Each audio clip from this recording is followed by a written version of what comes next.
Pardon? Si l'histoire raconte la vérité, toute la vérité, rien que la vérité? Bonne question.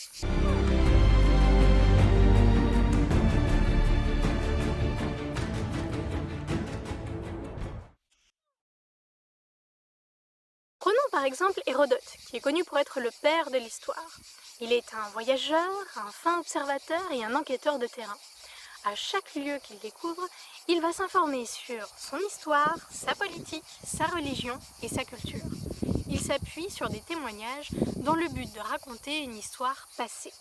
Il va donc mêler différentes matières pour dépeindre une histoire la plus objective possible, et donc être au plus proche de la vérité historique. Il ne va pas simplement décrire des faits et décrire des événements, mais il va en chercher les causes.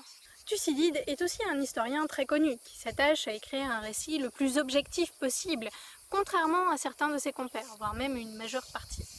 À l'époque, et ce pendant plusieurs siècles, la culture, l'écriture et la lecture étaient réservées à une élite.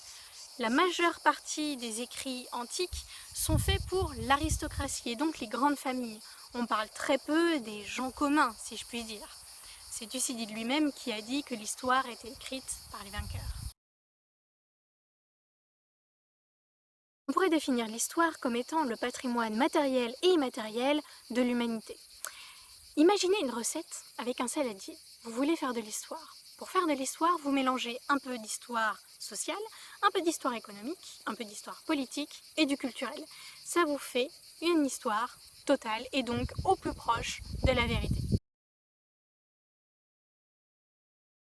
Imaginez que vous êtes un historien ou une historienne et vous travaillez sur le sujet des fortifications de Vauban sous Louis XIV, le roi Soleil. Pour travailler sur ce sujet, vous devez rassembler de nombreux ouvrages afin d'écrire votre histoire au plus proche de la vérité historique. Et pour obtenir cette vérité, nous devons compter sur votre objectivité. L'inconvénient de l'historien est qu'il est toujours, même à minima, influencé par la période et la société dans laquelle il vit.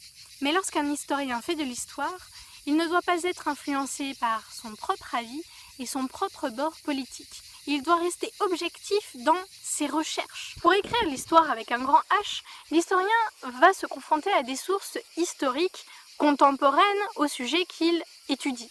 C'est-à-dire qu'avec nos fortifications de Vauban, on peut tomber sur des textes de Vauban. Inconvénient, ils sont complètement subjectifs.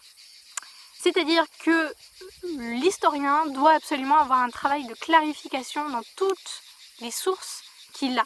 Et il doit les confronter.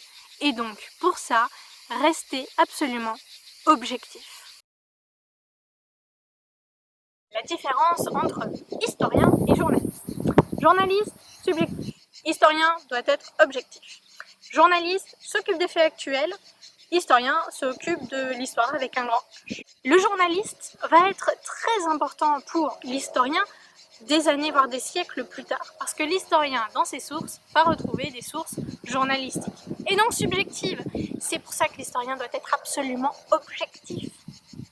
On compte même que les événements qui ont eu lieu il y a 70 ans jusqu'à aujourd'hui sont encore des événements journalistiques, car trop récents pour pouvoir être étudiés de manière objective.